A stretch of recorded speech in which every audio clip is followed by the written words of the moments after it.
Bible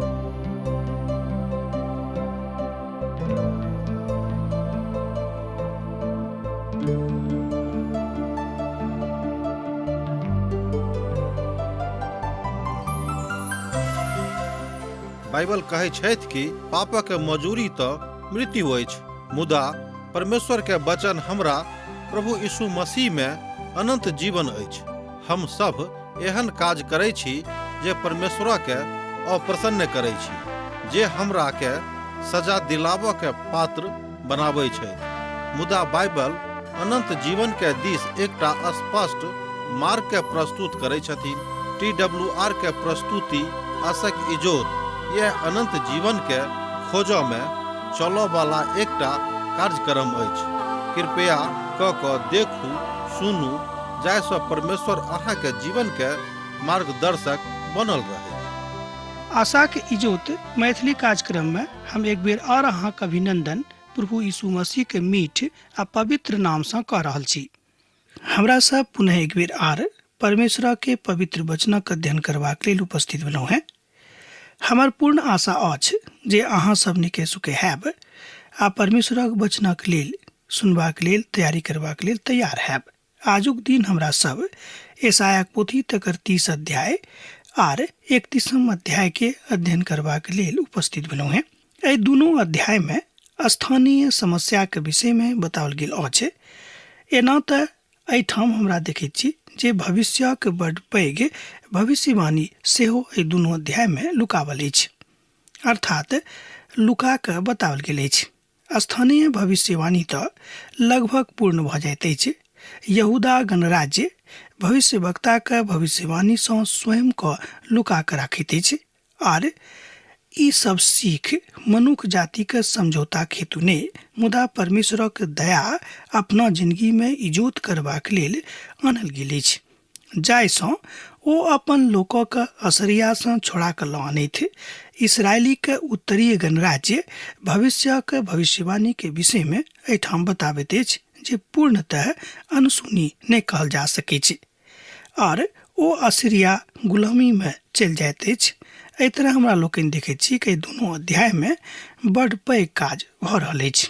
देखियौ कि दोसर राजा के पोथी तकर 17 अध्याय आ 4 पद में ई तऽ एक काल के कथा अछि जहन उत्तरी गणराज्य दक्षिणी गणराज्य सँ एही तरह अग्नित रूप सँ अलग भऽ जाइत अछि। अर्थात एना अहाँ बाजि सकलहुँ हैं कि एक राज दोसर राज सँ फायदा उठेबा के कोशिश कऽ रहल छथि। एहिठाम हमरा लोकनि देखैत छी कि मिस्रक संगे समझौता नहि करबाक संबंध में प्रभु के आज्ञा हुनका सब गोटे के भेट रहल छनि। एहि बातक अहाँ एहिठाम देख सकलहुँ हैं यशाया के पोथी तकर 30 अध्याय आ तकर 1 पद में यहोवा के वाणी अछि, हाय ओहि बलवा करऽ वाला धिया पुता पे जे उपाय तऽ करैत छथि, मुदा हमरा दिस सँ ने वाचा तऽ बनैत छथि, मुदा हमर आत्मा के सिखौला सँ नहि, और एहि द्वारा पापक ऊपर पाप बढ़ाबैत छथि। ई चारिम वाचा अछि, ई वाचा अछि जाहि कारणे ओ चुनौती लोक के दऽ रहल छथि। परमेश्वर एहि संदर्भ में कहैत छथिन जे मिस्र सहायता के लेल नहि जाऊँ, कियाक तऽ ई नीक बात नहि हैत। जे बात परमेश्वर मना करैत छथिन ओहि बातक प्रति केकरो ओतेक नीक भाव सँ तारतम्यता नहि रखबाक छनि। अर्थात सहायता तऽ मरुभूमि सँ नहि उचित अर्थात नहीं कहल जा सकै, मुदा यहोवा के दिस सँ सहायता आबैत अछि, अर्थात परमेश्वर के दिस सँ सहायता मनुखक लग पहुँचैत अछि। उचित गप यह हैत कि हमरा सब ईश्वरवादी बनि कऽ परमेश्वर के सन्मुख में आबी आ हुनका सँ सीखी। एहि बातक अहाँ एहिठाम देख सकलहुँ हैं यशायाक पोथी तकर 30 अध्याय आ तकर 7 पद में, कियाक तऽ मिस्रक सहायता व्यर्थ अछि और निकम्मा अछि, एहि दुआरे हम हुनका बैसल रहऽ वाली रहब एहिठाम बजेलहुँ हैं। सहायता के लेल यहोवा के तरफ मोन लगा के चलू। दोसर गप में जौं अहाँक सहायता के आवश्यकता अछि तऽ अहाँ परमेश्वरक दिस अपन मोन लऽ जाऊँ, वह अहाँक सहायता करतैथ। भविष्यवक्ता यशाया बाजि रहल छथि। ई पद 15 एहि बातक बखान देख सकैत छी। ई पद बड़ नीक अछि। पवित्र पोथी के महत्वपूर्ण पद में सँ एक पद एहि पद के मानल जाइत अछि। अहाँ सब तो जानते ही छी, एहि बातक सीख रहलहुँ हैं बा जान गेलहुँ हैं जे यशाया के पोथी के 5म सुसमाचारक संज्ञा प्राप्त छनि। मानवता रूपे एहि बातक लोग मानैत छथि। प्रभु यहोवा इस्राएलक पवित्र एना कहैत छथि, घुरि आबे में और शांत रहबा में अहाँक उद्धार अछि। शांत रहनाइ आ भरोसा रखनाइ अहाँक वीरता अछि, मुदा अहाँ एहन नहि कयलहुँ हैं। ए बातक जहिया कहियो हम पढ़ैत छी, हमर मन परमेश्वरक लग खूब नीक रीति सँ झुक जाइत अछि। जे कियो परमेश्वर के मानैत छथि, जे कियो यीशु मसीह के अपन उद्धारकर्ता के रूप में स्वीकार कने नहि छथि, हुनका लेल ई पद महान पद छनि। एहि दुआरे कोनो बातक लेल हड़बड़ाबे के जरूरत नहीं थिक। कोनो बातक लेल बहुत जल्दी चिंतन में पड़बाक जरूरत नहीं अछि। हाँ, प्रार्थना में जरूर कोनो बातक लेल जेबाक आवश्यकता अछि। कियाक तऽ एहिठाम परमेश्वरक वचन सिखा रहल अछि कि भरोसा राखे में कोनो तरह के कोताही कंजूसी नहीं करब।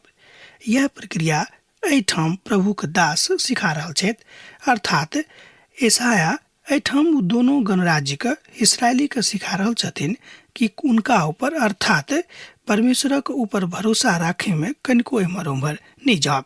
आउ अब हमरा सब पद 18 दिस अपन मनक लऽ जायब, कियाक तऽ इहो पद वही बातक दिस लोक के लऽ जाइत अछि। एहिके बादो यहोवा एहि द्वारे देरी करैत छथि।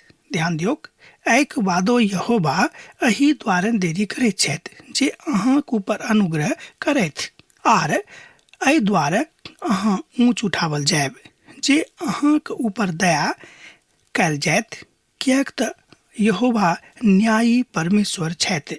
कतेक धन्य छथि ओ जे हुनका ऊपर भरोसा लगौने रहैत छथि। एहिठाम हमरा लोकनि देखलहुँ यशायाक पोथी 30 अध्याय तकर 18 पद का। एहि पद में ई बात स्पष्ट कयल गेल अछि कि जे लोक, जे मनुख अपना ऊपर ने, कोनो दोस्त मित्रक ऊपर ने, कोनो अपन संबंधी के ऊपर ने, मुदा जे कियो पूर्ण रूपे अपन मन के यहोवाक ऊपर लगौने राखैत छथि, हुनका में ई काज भऽ सकैत छै। एहिठाम एहि तरह हमरा लोकनि देखैत छी कि मानवीय परिप्रेक्ष्य में हमरा लोकनि एम्हर उम्हर ताकैत छी, मुदा ईश्वरीय परिप्रेक्ष्य में ई बात कतौ कोनो रीति सँ उचित नहि लागैत अछि। यीशु के ऊपर आशा राखब तऽ अहाँ महिमा के देखब, आ जँ अहाँ यीशु के ऊपर आशा नहीं राखब तऽ परमेश्वरक महिमा के अपना जिंदगी में जरैत बा चमकैत बा इजोत करैत नहीं देख सकलहुँ हैं। एहिठाम घोषणा कयल गेल अछि जे परमेश्वर अपन कथा के, अपन बातक लऽ कऽ बड़ गंभीर छथि। एहिठाम की अछि परमेश्वरक कथा सँ अर्थ? एहिठाम अछि परमेश्वर अपन वचनक के प्रति बड़ गंभीर छथि। ओ जतेक वचन मनुष्य जाति के लेल देने छथिन, ओहि सबटा वचनक ऊपर हुनक ध्यान रहैत छनि, आ परमेश्वर ओही रीति से मनुष्य जाति के बीच में काज करैत छथिन। लोकक संगे वार्ता अहाँ कऽ सकलहुँ हैं, लोकक संगे अहाँ अपन तकलीफ के बता सकलहुँ हैं, लोकक संगे अहाँ बाजि सकलहुँ हैं, मुदा विशेष काज परमेश्वरक संगे करबाक अछि। एहि तरह हमरा लोकनि देखैत छी कि परमेश्वर अहाँक जिंदगी में काज करनाइ आरंभ कऽ देता। असुरिया वाक शब्दक शक्ति के नाश कऽ देथिन, अर्थात जे कियो एहिठाम असुर शक्ति के साथ जीवित छथि, पिता परमेश्वर हुनका नष्ट कऽ देथिन। तमसायब ने, कियाक तऽ कोनो पापक शक्ति के परमेश्वर पसंद नहीं करैत छथिन।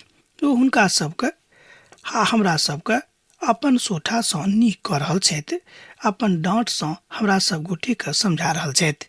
और जहिया जहिया यहोवा हुनका दंड देथिन, तहिया तहिया साथे डफ और बिना बजत आर ओ हाथ बढ़ा के लगातार मारैत रहता है।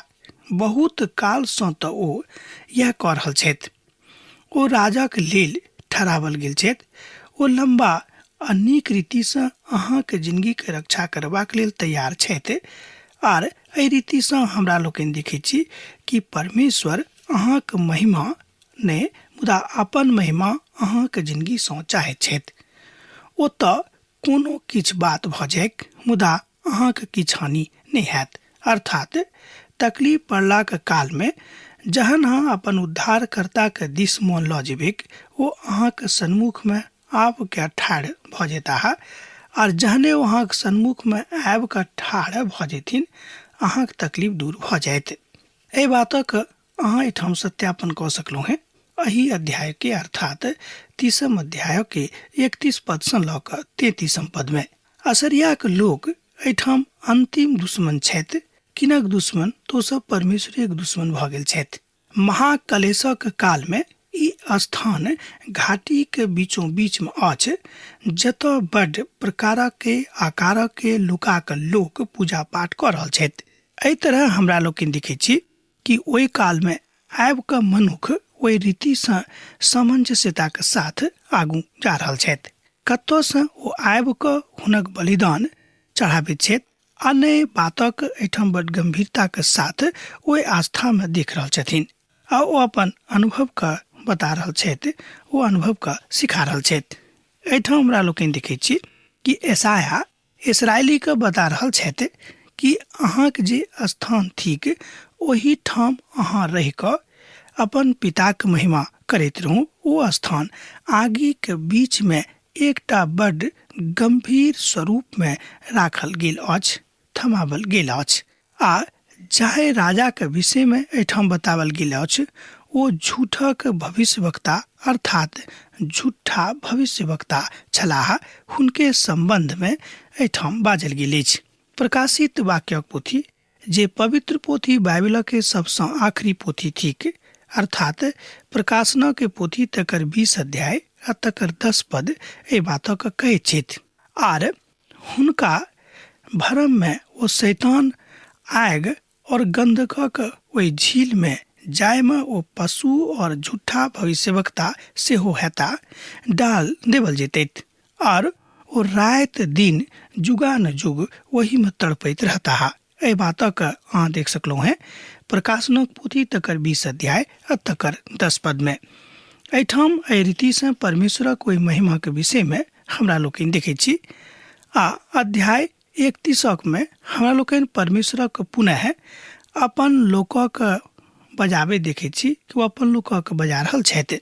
अर्थात ओ मिस्र सँ जाय काल में हुनका सबके निकाल के आनने रहत। ई चुनौती हुनका देने रहथिन जे हम कहियो अहाँके नहीं छोड़ब, हम कहियो अहाँके नहीं बिसरब, आ नहीं कहियो हम अहाँके एहि तरह तकलीफ में आबऽ देब। मुदा ई बात संभव भऽ गेलनि। क्या भऽ गेलै? क्या ओ सब तकलीफ में आबि गेला हा? क्या ओ सब परीक्षा में पड़ला हा? कारण छल हुनका सभक विश्वास अर्थात परमेश्वर के प्रति हुनका सभा के मन में तिरस्कार। सोचगप में यशायाह यहूदा के बेर बेर चुनौती दऽ रहल छथि। एना तऽ अहाँ एम्हर उम्हर जाइत छी, किया जा रहलहुँ हैं? कियाक तऽ परमेश्वर जे अपन महिमा के वाचा अहाँके संगे बान्हने छथि, जाय बातक ओ सिखौने छथि, ताहे बातक अहाँ अपन जिंदगी में हुआ दियौक, जतऽ परमेश्वर अहाँके लऽ जायबाक लेल तैयार छथि आ ओ अहाँके अपन महिमा के बखान कऽ रहल छथि। एहिठाम हमरा लोकनि देखै छी कि भविष्य में इस्राएल के गलत लोकक संगति में आबि गेला के कारणे हुनका सभक जिंदगी में अशांति आबि गेल रहनि, हुनका सभक जिंदगी में असुरक्षा भऽ गेल रहनि। एहिठाम हमरा लोकनि देखै छी कि जतेक मसीही लोग छथि अर्थात जतेक लोग प्रभु यीशु मसीह के अपन उद्धार कर्ता के रूप में स्वीकार कऽ लेने छथि, हुनक विरोधी तत्व एहि संसार में काज करतेक कऽ रहल अछि। आ जावेद काल धरि संसार रहतेक किछु न किछु लोक एहि तरहक रहतेक।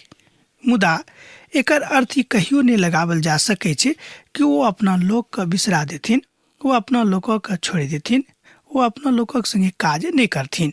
आ परमेश्वर एहि बातक लेल एहिठाम चुनौती दऽ रहल छथि। परमेश्वर ओहि सब गोटे के न्याय करता है जे सहायता के लेल हुनका छोड़ कऽ दोसर ठाम जेथिन।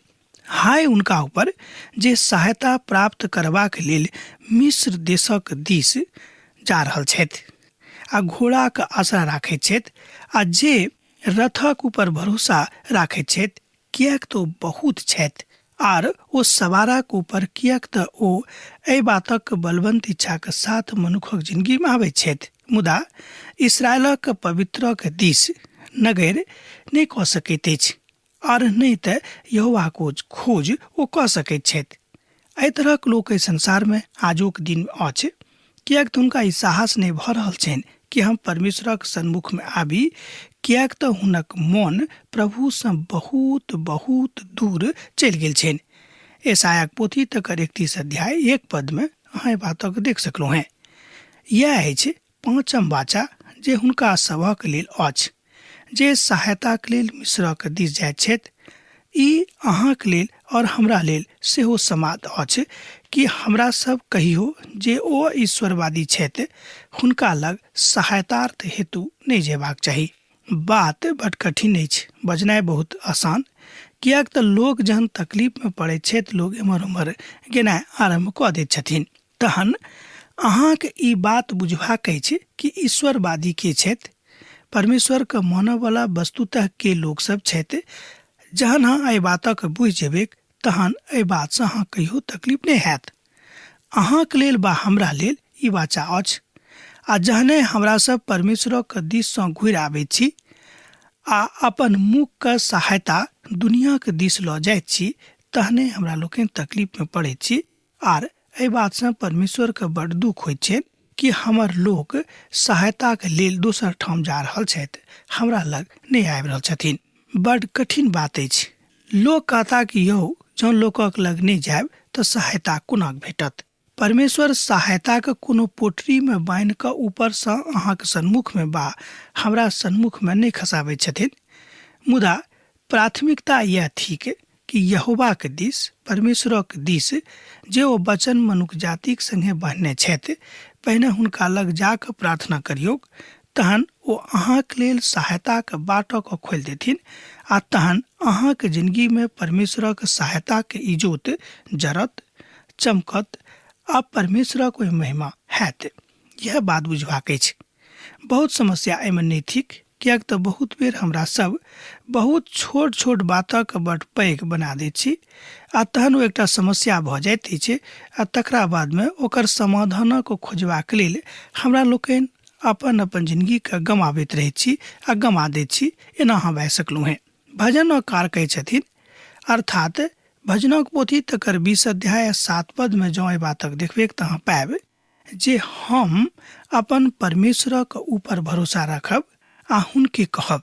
देखियौ एहिठाम भजनकार बाजि रहल छथिन कि जे हम अपन परमेश्वरक ऊपर भरोसा राखब आ हुनके कहबनि आर केकरो नहीं कहबनि, किएक तऽ परमेश्वर अहाँक संगे ई बात कऽ सकैत छथि। दोसर गप में जहाँ ओतऽ देखबै तऽ एहि तरह लिखल गेल अछि कि केकरो तऽ रथक ऊपर आ घोड़ाक ऊपर भरोसा छनि, मुदा हम तऽ अपन परमेश्वर यहोवाक नाम लेब। एहिठाम भजनकार बड़ स्पष्टता के साथ बाजि रहल छथिन कि मनुख वा लोक एम्हर उम्हर जाइत हम नहीं जायब, किएक तऽ हमर सहायता अपन यहोवा अपन परमेश्वरक दिस सँ आयत, हम हुनके नाम लेब। किएक तऽ एहि तरह कथा का आजुक युग में उजबैत हमरा लोकनि देखैत छी कि विश्वासी लोक एम्हर उम्हर भऽ जाइत छथि, विश्वासी लोक एम्हर उम्हर तकनाइ शुरू कऽ दैत छथि, अर्थात दैहिक शक्ति के ऊपर लोग विश्वास करनाइ आरंभ कऽ दैत छथिन। बहुत बेर लोग अपन मनों के ऊपर, अपन बुद्धि के ऊपर, अपन दैहिक शक्ति के ऊपर घमंड राखैत छथि कि हम तऽ हुनका सँ सहायता मांग लेब, हमरा ओतऽ सँ सहायता भऽ जायत। सत रूप में बात यह थिक कि जाबे धरि परमेश्वरक इच्छा नहीं हैत अहाँ कतौ सँ सहायता नहीं मांग सकलहुँ हैं आ नहीं अहाँके कतौ सँ सहायता भेटत। यशायाक पोथी तकर 31 अध्याय आ 5 पद एहि बातक कहैत अछि। पाँख पसारने चिड़ै काजक सेनाक यहोवा के यरूशलेमो के रक्षा करता है, वो हुनका रक्षा कऽ के बचौता है और हुनका बिनु छाया ओहिठाम क्यों नहीं कऽ सकैत छथि, किएक तऽ वह उद्धार करता थिकाहा। एहि बातक सत्यापन हाँ कऽ सकलहुँ हैं एहिठाम यशायाक पोथी 31 अध्याय तकर 5 पद के पढ़ि कऽ। परमेश्वर हिजकिय्याह के राजा के काल में यरूशलेमो के बचौता है आ हुनका बचौलखिन। ई बातक हमरा लोकनि पवित्र पोथी में देखैत छी। एहिके बादो हमरा सब देखब अर्थात परमेश्वरक ओहि वाचाक हमरा लोकनि देखब जे ओ मनुष्य जातिक संगे बनि चुकल रहैत। एहि तरह हमरा लोकनि देखैत छी कि असरियाक लोक यरूशलेमक खत्म करबाक विचार कर रहल छथि, मुदा परमेश्वर ई बात कहियो नहीं हुआ देथिन। हूँ ओकरा ऊपर अर्थात यरूशलेमक ऊपर कब्जा करबाक लेल, कब्जा जमेबाक लेल वो सब कोशिश करता है। यरूशलेमक भरोसा जहन प्रभु यीशु मसीह पर छनि त तकरा ऊपर केओ अपन किछु नहीं कऽ सकैत छथि। ध्यान देबै कि यरूशलेमक भरोसा जँ यीशुक ऊपर छनि आ जँ हुनका ऊपर नहीं छनि तऽ अहाँ बाजि सकैत छी कि दुश्मन तकरा ऊपर कर्जा कऽ सकैत छथि, तकरा ऊपर कब्जा जमा सकैत छथि, तकरा कर्जा में डुबा सकैत छथि। तहन असुर ओहि तलवारसँ असरबावला जेताह जे मनुखक ने वो ओहि तलवारक कर भ जेताह। वो आदमी के ने वो तलवारक सन्मुख में भाग जेताह और हुनक जवान बीमारी में पकड़ावल जेताह। एहि बातक हमरा लोकनि एहिठाम 8 पद में देखै छी। ईसायाक पोथी 31 अध्याय तकर 8 पद में शक्तिशाली मनुखक विषय में ने मुदा परमेश्वर बाजि रहल छथि जे अपना आप के सब ठाम नहीं दऽ दियौक। परमेश्वर अपना आप के अपन दशा में बाजि रहल छथि, अर्थात अपना स्थिति में वो आबि कऽ बाजि रहल छथिन कि हम अपना लोकक लेल के छी। अहाँके हमरा संगे ई अद्भुत बात करऽ पड़त, वाचा बान्हऽ पड़त, संगति राखऽ पड़त, तहने हम अहाँके सन्मुख में ठाढ़ भऽ कऽ अहाँके सहायता करब। सोच गप अछि, जाबे धरि अहाँ दोस्ती नहीं करबै तो अहाँके सहायता कोना कऽ सकैत छथि। असरियाक संगे गप ओ करता है। यरूशलेमक तऽ ओ अपना प्रभु के भरोसा रखबाक छनि आ दोसर ठाम अपन कथा के अपना आप के नहीं बजबाक अछि, मुदा प्रभु के बजबाक अछि। जहन अहाँ प्रभु बाजब तहने ई भऽ जायत। अब तऽ अहाँ से विदा होय के हमर बेरा भऽ गेल अछि। हमरा विदा दिअ। दोसर दिन अहाँ से पुनः भेंट हैत। पाती लिखनाइ नहीं बिसरायब। यीशुक नेह अहाँके जिंदगी में बनल रहे। आमीन। हमर विश्वास अछि कि ई कार्यक्रम अहाँके लेल लाभदायक सिद्ध अछि। हम चाहै छी कि अहाँ अपन आशीषके हमरा संग साझा करू। जँ अहाँ के नजीक बाइबलसँ आ जीवनसँ संबंधित कोनो प्रकारके प्रश्न भऽ सकै अछि तऽ अपन समस्याके लेल प्रार्थना करबाके लेल जँ चाहै छी तऽ हमरा फोन नंबर पर जरूर संपर्क कऽ सकै छी। परमेश्वर अहाँ सबके लेल एकटा सुंदर, सुखद, आनंदित दिन प्रदान करै।